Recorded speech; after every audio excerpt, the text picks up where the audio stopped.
గౌరవ ముఖ్యమంత్రి చంద్రబాబు నాయుడు గారు నిన్న క్యాబినెట్లో ఈరోజు ఫ్రైడే నో వెహికల్ డే అని ఏదైతే ప్రకటన చేశారో దానికి అనుగుణంగా ఈరోజు మన విజయవాడ క్యాంప్ ఆఫీస్ దగ్గర నుంచి ఈరోజు ముఖ్యమంత్రి గారి నివాసం వరకు, ఎందుకంటే ఇప్పుడే ముఖ్యమంత్రి గారి దగ్గర పోలవరం నిర్వాసితులకు సంబంధించి 300 కోట్ల రూపాయలు వాళ్ళ అకౌంట్లో జమ చేసేటువంటి కార్యక్రమానికి సైకిల్ మీదే రావడం జరిగింది.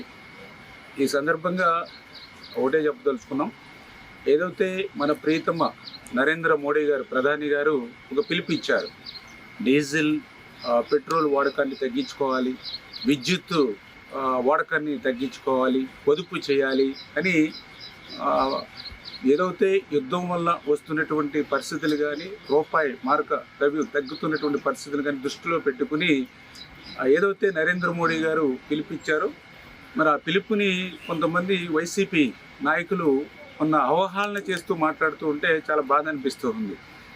ఏదైతే ఆయన చెప్పినట్లుగా డీజిల్ పెట్రోలు విద్యుత్ పొదుపుగా వాడుకోవడం, పొదుపుగా ఉండడం మీకు ఇష్టమైతే చేయండి, లేకపోతే రేపొద్దున అడుక్కు తింటామంటే తినండి. కానీ ఇట్లా ఒక ప్రీతమ ప్రధాని, అందరూ అభిమానించేటువంటి ప్రధాని, ఈ దేశ భవిష్యత్తు దృష్ట్యా భవిష్యత్తు తరాల దృష్ట్యా పిలిపించినటువంటి నరేంద్ర మోడీ గారిని సైతం విమర్శించేటువంటి స్థాయికి వైఎస్ఆర్సీపీ నాయకులు చేరుకున్నారని అంటే వీళ్ళు పిచ్చి పరాకాష్ఠకు చేరినటువంటి పరిస్థితి.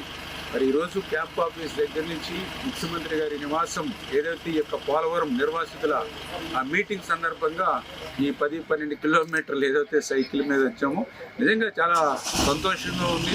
కొంత ఫ్యూయల్ని ఆదా చేస్తున్నాం అనేటువంటిది, అదేవిధంగా శారీరకంగా కూడా ఆరోగ్యంగా కూడా మంచిది.